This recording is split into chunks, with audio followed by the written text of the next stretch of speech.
जी नाज़रीन, ही टाली शहर जो main primary campus school Jafrabad में गुज़िरियल 1 साल खां वठी उस्तादनि जी खोट सबबि तइलीम सख़्तु मुतासिर थी रही हुई, जंहिंखां पोइ अॼु वालिदीन हिते स्कूल में मौजूदु आहिनि ऐं उस्ताद बि मौजूदु आहे। अचो त वधीक सूरत हाल मालूम करियूं। स्कूल आहे ऐं हिते उस्तादनि जी सख़्तु खोट आहे। असां बाला ऑफिसरनि खे DO EDO साहब MNA साहब ऐं MPA साहब खे गुज़ारिश आहे त फ़ौरन हिन ते तवजो ॾिनी वञे। ॿी सूरत में ॿारनि जी जेका तालीम ज़ाया थी रही आहे 1 साल खां, हुनजी बि इंक्वायरी कराई वञे ऐं फ़ौरन हिते टीचर मुहैया कया वञनि, जीअं तालीम जे ज़ेवर सां हर माण्हू आरास्ता थी सघे। जॾहिं त सिंध हुकूमत जो इहो नारो आहे त ॿार पढ़ायो, सिंध खे जेको आहे सो तरक़ी ॾियो, उन ते अमल थियणु खपे। ईअं न थियणु खपे ॿारहाड़ी जा स्कूल में हिन में ज़म कया विया आहिनि, पर हिते स्कूल में टीचर पूरा न आहिनि। हिते तमामु जेको आहे सो किलत आहे टीचरनि जी, तमामु बदनज़मी आहे। हर माण्हू जेको आहे सो ॾुख जो इज़हार करे रहियो आहे। महिरबानी करे हिन ते फ़ौरन इक़दाम कयो वञे, ॿी सूरत में एहतजाज करण लाइ शहर वारा मजबूर थी वेंदा। महिरबानी। MNA साहब नवाब यूसुफ टालपुर साहब ऐं नवाब तैमूर साहब खे अपील था करूं मौतमाना त हिते तमामु ॿारहाड़ी जा माण्हू पसमांदा वीचारा इलाइक़े वारा माण्हू ग़रीब माण्हू आहिनि जेके तालीम लाइ तमामु मुतासिर पिया थियनि। महिरबानी करे असांखे काफ़ी फुक़दान आहे टीचरनि जो, इहे टीचर असांखे फौरी ॾिना वञनि ऐं जेके इन साल पूरो थियो आहे इन में छो टीचर न आया, इन जो बि असांखे जेको सो इंक्वायरी करे असांखे वहिंवार ॾिनो वञे ऐं हिते जा ग़रीब माण्हू तमामु मुतासिर आहिनि वीचारा।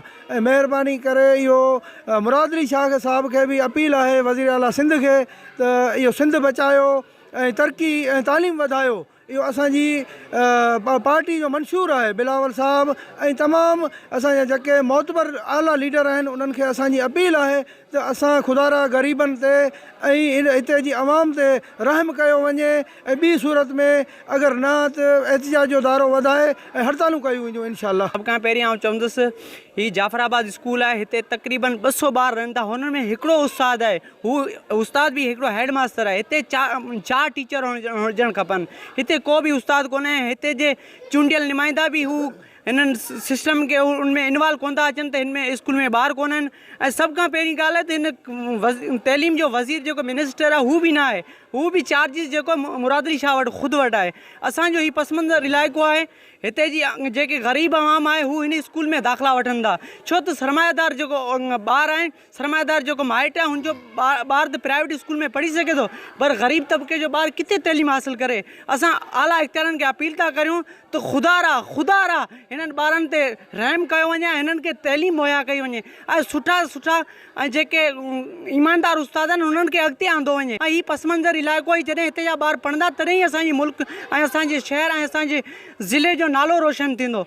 ऐं वज़ीर आला मुरादली शाह खे असां पुरज़ोर अपील था करियूं त ख़ुदारा हिननि ॿारनि ते रहम कयो वञे ऐं हिननि खे उस्ताद ॾिना वञनि। 4 उस्ताद घटि में घटि हुजनि जो हिननि जी तइलीम जो मयार बहितर थिए।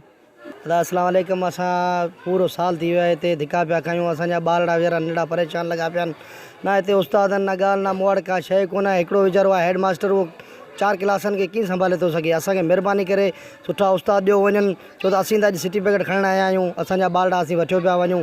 असीं मजबूरनि ग़रीब मिसकिन माण्हू आहियूं, मज़दूर आहियूं, सॼो ॾींहुं पंहिंजो हथोड़ा हणूं था। अच्छा, अॼु छा करणु आया हुआ? अॼु साईं असां सर्टिफिकेट खणण आया आहियूं। असीं वरी ॾिसूं ॿिए पासे वञी दाख़िला वठूं, पर पूरो साल थी वियो आहे, छोकिरनि जी ज़िंदगी तबाह पई थिए, बर्बाद पई थिए। हिन खां बहितर आहे त वरी असां ॿियो को ॾिसूं को स्कूल किथे मन सुठा उस्ताद असांखे मिली वञनि जो असांजा ॿारड़ा वीचारा पढ़ी वञनि। हलिया हिन खां बहितर ॿी ॻाल्हि असांखे कोन्हे। असीं मिसकिन ग़रीब माण्हू आहियूं, असीं ॿिए स्कूलनि में त पैसनि वारी में त नथा पढ़ाए सघूं, जो असांजो हाल आहे कोन। ॻाल्हि आहे तव्हां सां सिधी, असीं ग़रीब मिसकिन माण्हू आहियूं जेको 200 रुपया कमायूं था, उहो असां पंहिंजे बचनि खे खारायूं था, तव्हां सां कोड़ त आहे कोन। बाक़ी इहो ई आहे, असीं चऊं था हिन स्कूल जो जेको न सुठा टीचर सुठा उस्ताद आंदा वञनि त हिते जेको न ॿारड़ा वीचारा पढ़ी सघनि। बिस्मिल्लाहिर्रहमानिर्रहीम। जीअं त साईं अरबाब अली किशकोरी अर्ज़दार आहियां त मुंहिंजो छोकिरो बि हिन स्कूल में पढ़ण लाइ अचे थो।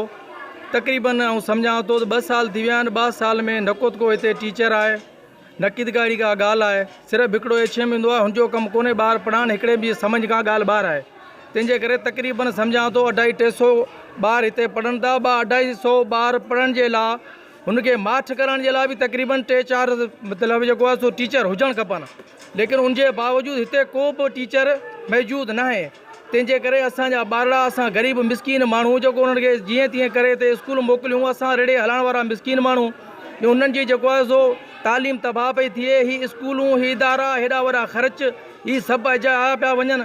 असांजी गवर्नमेंट खे मुलाज़िम महिरबानी करे इहा अर्ज़ु था करियूं महिरबानी करे हिते टीचर ॾिना वञनि जीअं त ॿार अचनि था हुतां सरी संभरी हिते सभु वेड़ लॻी पई आहे फछरी लॻी पई आहे। टियों चौथो ॾींहुं जो उमेर नाले छोकिरे खे हिते स्कूल में वेड़ में धकु लॻो आहे हुनखे 14 टांका लॻा आहिनि। को ज़िम्मेवार कोन्हे का ॻाल्हि कोन्हे। ख़ुदा महिरबानी करियो ही शहर टहली शहर जो स्कूल आहे बाराड़ी कोन्हे शहर जो स्कूल आहे। ज़ुल्म आहे ही महिरबानी करियो। अवां वोट वठी विया आहियो सभु ॻाल्हियूं करे विया आहियो। ख़ुदा महिरबानी करियो। मोहम्मद यूसुफ टालपुर साहब आहे असां वटि उस्ताद कोन्हनि असांजी पढ़ाई ख़राब पई थिए महिरबानी करे असांखे उस्ताद ॾियो। असां वटि हिकिड़ो हेडमास्टर आहे उहो असांखे सवलो संभाली कोन थो सघे। असांखे उस्ताद महिरबानी करे ॾियो पढ़ाई तंहिं करे ख़राब पई थिए। ऐं हरी जो पुटु आहियां ग़रीब आहियूं असां वटि उस्ताद कोन्हे महिरबानी करे असांखे उस्ताद ॾिए वञे असांजी पढ़ाई ख़राब पई थिए। As a headmaster GPS Jafarabad campus Narayandas Bhel हिते तक़रीबन काफ़ी उस्तादनि जी खोट रही आहे ऐं हिते काफ़ी उस्ताद जेके रिटायर थी विया ऐं के GST थी विया इन जे करे हिन हेड में जेको आहे सिर्फ़ु उर्दू मीडियम जो हिकिड़ो ई टीचर मुक़ररु थियल। असां मूं काफ़ी सेक्रेटरी खे लेटर लिखिया डायरेक्टर खे लिखिया उनजो को बि रिप्लाई या जवाबु न आयो ऐं उन्हनि ॿारनि खे 250 ॿारनि खे ऐं जेको 4 टोटल सब्जेक्ट पढ़ाई नथो सघां। इन जे करे सिंध गवर्नमेंट खे अपील थो करियां बराए महिरबानी वज़ीर सिंध मुराद अली शाह खे मिनिस्टर एजुकेशन खे डायरेक्टर खे ऐं नवाब तैमूर खे नवाब यूसुफ टालपुर साहिब खे त असांखे घटि में घटि 4 टीचरनि जी खोट पूरी कई वञे जीअं हिन मासूम ॿारनि जो मुस्तक़बिल सुधरी सघे। तव्हांजी कैंपस स्कूल में केतिरा यूनिट आहिनि ऐं उस्तादनि जी खोट सबबु केतिरा स्कूल बंदि पिया आहिनि?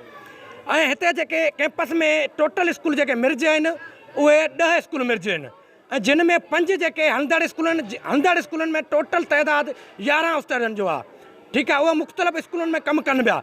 बाक़ी जेको हेड आहे जाफ़राबाद कैंपस उन में सिंधी मीडियम जो को बि टीचर मुक़ररु न आहे। 250 ॿारनि खे आउं हिकिड़ो ई पढ़ाए रहियो जेको मुंहिंजो नॉन टीचिंग में वास्तो आहे पर आउं पंहिंजी माना मजबूरी जे करे जेको ॿारनि खे पढ़ाए रहियो आहियां त ॿार का तकलीफ़ न रसे। ऐं ॿिया जेके 5 स्कूल बंदि आहिनि जेके जिते शागिर्द बि आहिनि ऐं उस्तादनि जी खोट सबबु उहे कहिड़ा स्कूल आहिनि? उहे कलंदर बख्श आहे गुलाम अली किशकोरी आहे नबी उहे काफ़ी स्कूल तक़रीबन 5 स्कूल अहिड़ा बंदि आहिनि उस्तादनि जी खोट जी वजह सां। जी नाज़रीन तव्हां इन स्कूल में जेके वालिदीन ऐं उस्ताद जा बयान ॿुधा ऐं हिननि जो चवणु आहे त हिन शहर जी मेन स्कूल में ग़रीबनि जा ॿार तइलीम हासिलु कनि था। हिन स्कूल में गुज़िरियल 1 साल खां वठी उस्तादनि जी सख़्तु खोट आहे। इन जो नोटिस वठी ऐं इंक्वायरी कराई वञे त 1 साल में उस्तादनि जी खोट रही तइलीम खाते जे कंहिं बि ऑफिसर इंक्वायरी या नोटिस छो कोन वरितो इन जी बि इंक्वायरी कई वञे ऐं जल्द खां जल्द उस्ताद ॾिना वञनि। कैमरामैन अब्दुल हफ़ीज़ गिशकोरी सां गॾु ग़ुलाम अहमद टंगड़ी सिंध TV न्यूज़ टाली।